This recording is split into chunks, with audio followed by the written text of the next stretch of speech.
नमस्कार दोस्तों, स्वागत है आपका हमारे YouTube channel BEd lesson plan में। दोस्तों, लेसन प्लान की सीरीज में आज हम अर्थशास्त्र विषय से संबंधित एक पाठ्य योजना लेकर आए हैं, जिसका प्रकरण है उत्पादन। दोस्तों, यह पाठ्य योजना आप कक्षा 6 से लेकर कक्षा 8 तक किसी भी कक्षा में पढ़ा सकते हैं। तो अब हम फॉर्मेट के अनुसार अपनी पाठ्य योजना को बनाना प्रारंभ करते हैं। दोस्तों, आगे बढ़ने से पहले यदि आप हमारे नए दर्शक हैं तो हमारे वीडियो को लाइक करें, हमारे चैनल को सब्सक्राइब भी करें और अपने दोस्तों को भी बताएं कि हमारे चैनल के माध्यम से आपको अन्य विषयों की भी सभी पाठ्य योजनाएं हमारे चैनल पर उपलब्ध हैं, उनको इसके बारे में ज़रूर बताएं। तो चलिए आगे बढ़ते हैं। सबसे पहले ऊपर हम पाठ्य योजना संख्या लिखेंगे और उसके बाद विद्यालय का नाम। दोस्तों, यहाँ पर उस विद्यालय का नाम लिखेंगे जहाँ पर आप शिक्षण के लिए जाएंगे। यहाँ पर आप अपने महाविद्यालय या विश्वविद्यालय का नाम नहीं लिखेंगे। यदि अभी आपको आपके विद्यालय का नाम नहीं मालूम है जहाँ आपको शिक्षण के लिए जाना है, तो इसे आप खाली छोड़ देंगे। उसके बाद हम इस तरह के कॉलम बनाएंगे जिसमें दिनांक, कक्षा, विषय, चक्र और अवधि लिखेंगे। यहाँ पर आप वर्ग भी लिख सकते हैं। तो विषय है हमारा अर्थशास्त्र, अवधि 35 या 40 मिनट, जो भी आप लिखना चाहें, और जिस भी कक्षा में आप बनाना चाहें, कक्षा 6 में, कक्षा 7 में और कक्षा 8 किसी में, और दिनांक आप अपने अनुसार लिखेंगे। दोस्तों, उसके बाद हम प्रकरण लिखेंगे जो कि आज का हमारा है उत्पादन। उसके बाद सामान्य उद्देश्य लिखते हैं। तो सामान्य उद्देश्य में सबसे पहला है छात्रों का मानसिक एवं बौद्धिक विकास करना। दूसरा है छात्रों को अर्थशास्त्र विषय से परिचित कराना। तीसरा है छात्रों के मानसिक शक्तियों का विकास करना। चौथा है छात्रों को देश की व्यापार व्यवस्था से परिचित कराना। अगला है छात्रों को देश की आर्थिक स्थिति से परिचित कराना। उसके बाद लिखेंगे छात्रों को अर्थशास्त्र के सामान्य नियमों एवं सिद्धांतों से परिचित कराना। अगला है छात्रों में अर्थशास्त्र की उपयोगिता और विवेचन की क्षमता विकसित करना। आठवां है छात्रों को भावी विश्व व्यापार का प्रशिक्षण देना। और अंतिम में है कि छात्रों में अपने भावों एवं विचारों को स्वतंत्र एवं प्रभावशाली ढंग से प्रस्तुत करने की योग्यता का विकास करना। दोस्तों, ये 9 सामान्य उद्देश्य लिखे गए हैं। इनमें से आप मुख्यतः 5 या 6 लिख लें, उतने ही पर्याप्त होते हैं।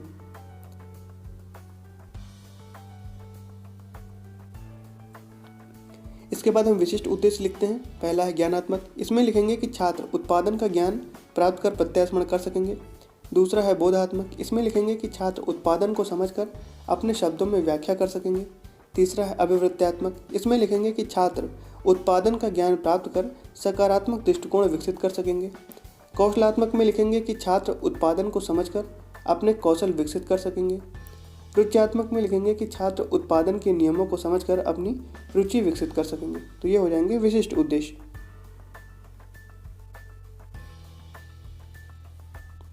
अब सहायक सामग्री में लिखेंगे चार्ट, रोलर बोर्ड, इसके साथ में जो कक्षा उपयोगी सामग्री होती है जैसे कि चॉक, डस्टर आदि।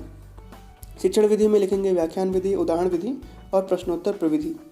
दोस्तों, हमेशा ध्यान रखेंगे कि प्रश्नोत्तर कोई विधि नहीं होती है, हमेशा प्रविधि होती है, एक टेक्निक है, कोई मेथड नहीं है। उसके बाद पूर्व ज्ञान में लिखेंगे कि छात्र उत्पादन के विषय में सामान्य जानकारी रखते हैं। अब हम आगे अपने प्रस्तावना के स्टेप पर। प्रस्तावना में 2 कॉलम बनाते हैं, छात्राध्यापक क्रियाएं जिनमें हम प्रश्न पूछते हैं, और छात्र क्रियाएं, यहाँ पर हम विद्यार्थियों से उत्तर प्राप्त करते हैं। तो पहला प्रश्न है कि आर्थिक वृद्धि का आधार क्या है।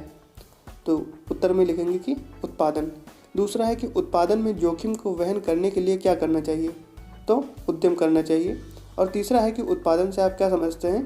तो समस्यात्मक प्रश्न हो जाएगा और इसी से संबंधित उद्देश्य कथन लिखेंगे कि छात्रों, आज हम सभी उत्पादन के विषय में अध्ययन करेंगे। इसके बाद अगली हेडिंग हम प्रस्तुतिकरण की देंगे। इसमें हम 3 कॉलम बनाते हैं, शिक्षण बिंदु, छात्राध्यापक क्रियाएं और छात्र क्रियाएं।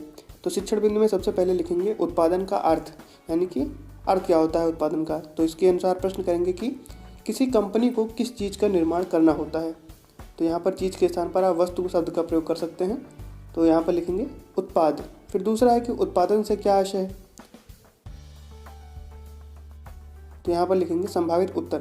तो यहाँ पर छात्राध्यापक कथन, और यदि आप छात्राध्यापिका हैं तो यहाँ पर छात्राध्यापिका कथन लिखेंगे।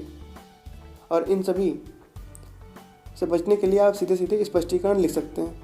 तो यहाँ पर सबसे पहले लिखेंगे कि आर्थिक वृद्धि का आधार उत्पादन है। देश के कृषि व औद्योगिक उत्पादन में वृद्धि करके राष्ट्रीय एवं प्रति व्यक्ति आय में वृद्धि की जा सकती है। जिस वस्तु का उत्पादन किया जाता है उसे हम उत्पाद कहते हैं। और विद्यार्थी क्रियाओं में लिखेंगे कि सभी छात्र ध्यानपूर्वक सुनते हैं। ठीक है। तो अब आगे लिखेंगे कि जिन साधनों के सहयोग से उत्पादन किया जाता है उनको हम उत्पादन के साधन कहते हैं। किसी फर्म या उद्योग के उत्पाद तथा उत्पादन के साधन के बीच के संबंध को हम उत्पादन फलन कहते हैं। अब इसके बाद हम अगला शिक्षण बिंदु लिखेंगे, उत्पादन प्रक्रिया में साधनों की आवश्यकता। तो इसके अनुसार प्रश्न लिखेंगे कि मनुष्य आर्थिक क्रियाएं क्यों करता है। तो छात्र क्रियाओं वाले कॉलम में लिखेंगे कि धनार्जन के लिए। फिर दूसरा है, अगला प्रश्न करेंगे कि उत्पादन प्रक्रिया में साधनों की क्या आवश्यकता है। तो यहाँ पर लिखेंगे संभावित उत्तर। फिर छात्र अध्यापक कथन में लिखेंगे कि उत्पादन प्रक्रिया में साधनों की आवश्यकता होती है जिन्हें उन्हें भूमि, श्रम, पूंजी, प्रबंध व साहस के रूप में पहचानते हैं।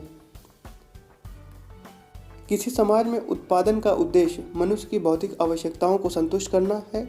इसमें समाज की वर्तमान व भविष्य की आवश्यकताओं की संतुष्टि सम्मिलित है। उदाहरण के लिए ये सर्वप्रथम भूमि चाहिए, फिर पूंजी चाहिए, श्रम चाहिए, श्रमिक चाहिए। उत्पादन व्यवस्था में निहित जोखिम को उठाने के लिए उद्यमी, इनसे मिलकर ही उत्पादन अच्छा व आवश्यकता अनुरूप हो सके।